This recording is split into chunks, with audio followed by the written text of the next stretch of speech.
સાહેબ નમસ્કાર, મારું નામ વિપુલ રત્નલાલ વેઈ, પૂર્વ માનદ વાઇલ્ડલાઇફ વોર્ડન અમરેલી જિલ્લા, પૂર્વ લાયન કન્ઝર્વેશન સોસાયટી ગુજરાત સરકાર સદસ્ય, પૂર્વ ક્રિટિકલ વાઇલ્ડલાઇફ હેરિટેજ ગુજરાત સરકાર, રાજુલા નેચર ક્લબ પ્રમુખ અને ગ્રીન કમાન્ડર.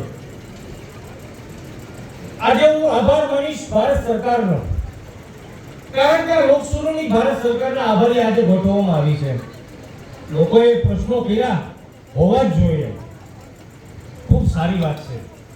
કંપનીએ સારું પ્રેઝન્ટેશન પણ કર્યું, પણ સાહેબ દુઃખની વાત એ છે કે અમારું વાઇલ્ડ લાઇફ શેડ્યુલ 1 નું એક પણ પ્રાણી કે પક્ષી આની અંદર લીધું નથી.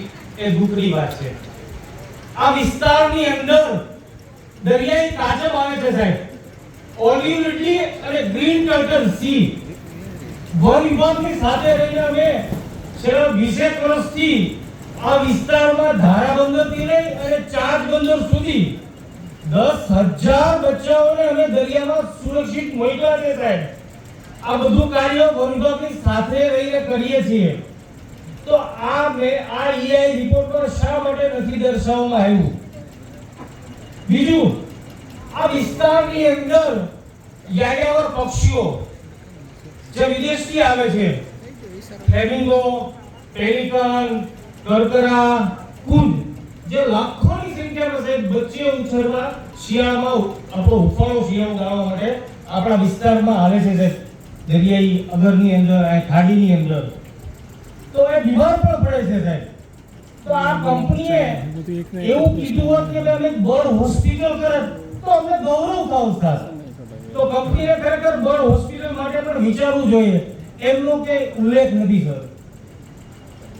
બીજું, આજે લુપ્ત થતા ગીધ વેરેઝિંગ વલ્ચર સર, ભાગ્યશાળી છે કે આપણા વિસ્તારમાં કુદરતે ઘણું બધું આપ્યું છે સર.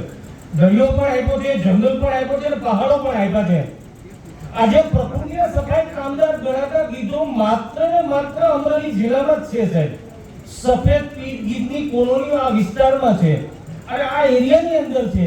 તો કંપનીએ શા માટે શેડ્યુલ 1 ના વલ્ચર ગીધો દર્શાવ્યા નથી સાહેબ? એના માટે અમે લોકોએ